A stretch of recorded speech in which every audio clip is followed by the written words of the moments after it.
I used to believe that being there for family was simply the right thing to do. It felt natural to respond whenever they needed something.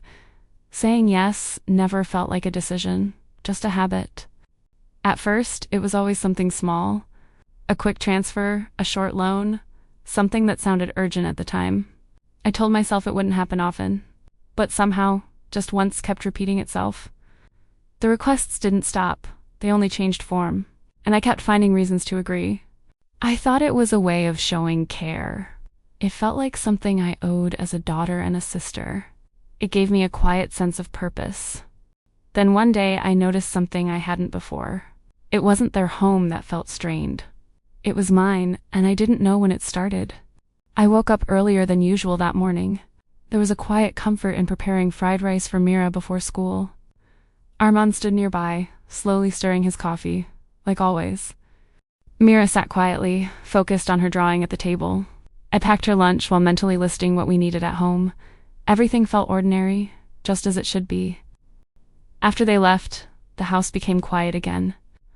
I swept the floor and arranged Mira's toys back in place. Small routines like this made the space feel alive. By midday, I was doing the laundry as usual. While waiting for the machine, I checked my phone.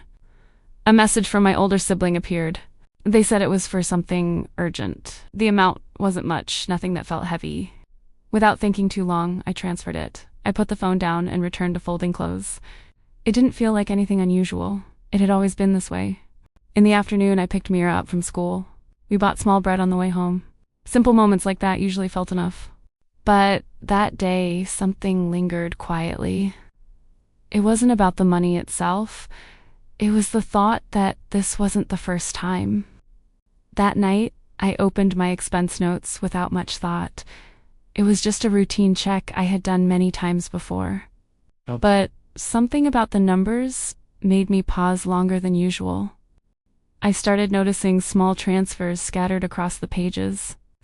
Each one seemed harmless on its own, but together they formed a pattern I had never really seen before. I sat there, staring at the total without reacting. It wasn't anger that came first. It was the quiet realization that I had overlooked something important. I tried to reassure myself quietly. They needed help, and I was able to give it. That thought had always been enough before. Then I looked at my balance again. This month felt tighter than usual, even without anything extra. And deep down, I already understood why. I began recalling the times, I said, just this once. It felt sincere every single time I said it. Yet somehow, it never stayed that way. No one had really forced me to do it. The choice had always been mine, and maybe that was where I had been too loose. For the first time, I asked myself something I had avoided. Was I really helping them? Or was I slowly taking something away from my own home? A few days later, another request came in. This time it was from my younger sibling. The reason sounded urgent, just like before.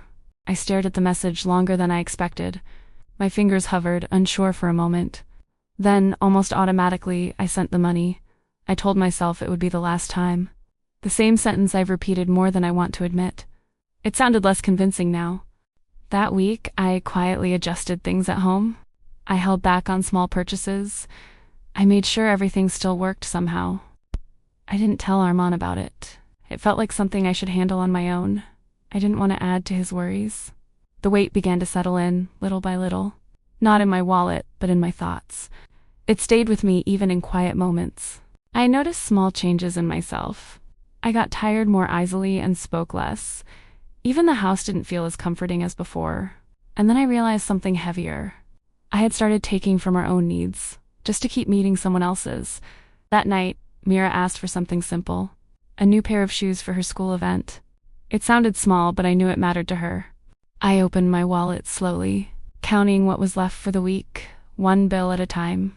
It didn't feel enough, even before I finished. I told her to wait until next week. Mira nodded without saying much, but something in her expression quietly changed. Armand looked at me for a moment. He asked softly if we had already set the money aside. I didn't answer right away. I already knew the answer. The money had been there, but it had gone somewhere else. That night, Mira went to bed earlier than usual. I stayed at the dining table alone. For the first time, guilt sat quietly with me. It wasn't about the family outside anymore. It was about the one inside this home. The one quietly adjusting without asking. And that realization stayed with me. Good intentions still carry weight. And sometimes, home is the one that carries it. I began to notice a quiet shift in my thinking. Helping doesn't always mean saying yes to everything. Sometimes, care needs a boundary to stay whole. For a long time, I believed love meant giving without pause. I never stopped to measure what I had left. It felt natural, almost automatic. Then I looked closer at my own home. The people nearest to me needed stability too. Their sense of safety quietly depends on me. I start to recognize a pattern I never questioned before. Every time guilt appeared, I responded by giving more. It wasn't a conscious choice, just a habit I carried. It wasn't about them doing something wrong. I had never clearly expressed my limits. So they continued, unaware of what I carried. I slowly realized I created a space without limits. I kept opening the door wider each time. And in the end, I was the one feeling exhausted inside it. Money began to feel different in my hands. It wasn't just numbers anymore. It reflected what I chose to protect. For the first time, the path ahead feels clear. I understand what needs to change within me. Even if it feels unfamiliar, I am ready to begin. That morning, I sat down with a notebook. I wrote everything I could think of for our home. Seeing the numbers made things feel more real. Then I made one small decision. I set a clear limit for helping others. It was a number that still protected our home. Wasn't about stopping completely.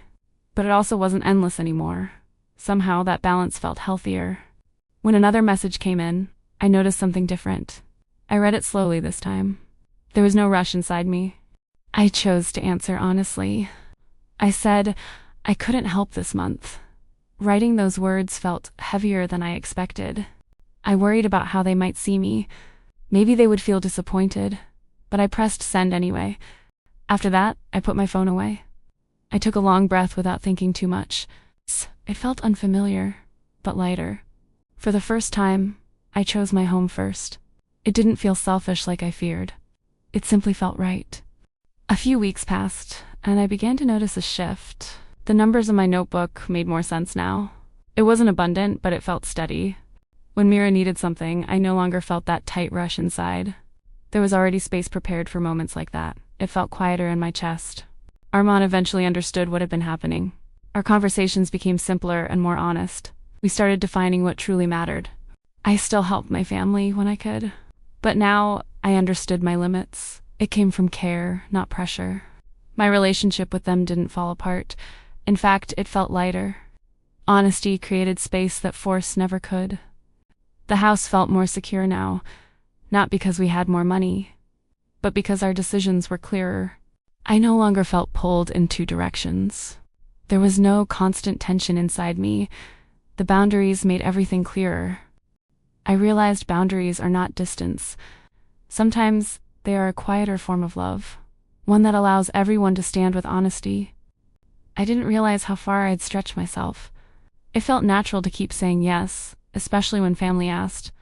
But somewhere along the way, my own space started feeling unattended.